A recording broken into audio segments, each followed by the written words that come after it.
Piper, did you do something bad today? Did you? What'd you do? You chewed an LOL, didn't you? That's maybe fun to own, but they have their moments.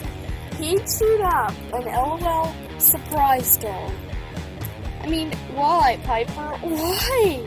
He chewed one up. Piper, what'd you do that for? No! No! You don't chew up LOLs. No! Bad! Bad dog! Are you gonna do that again?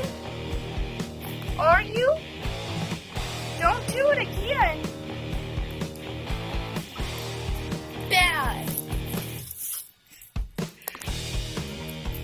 Piper, that was bad.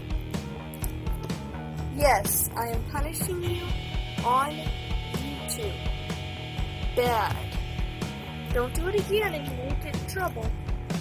Bye, everyone. I just want to tell you, if you get one of these guys, please expect that they already made messes and clean the house and stuff like that. So, he is only a puppy.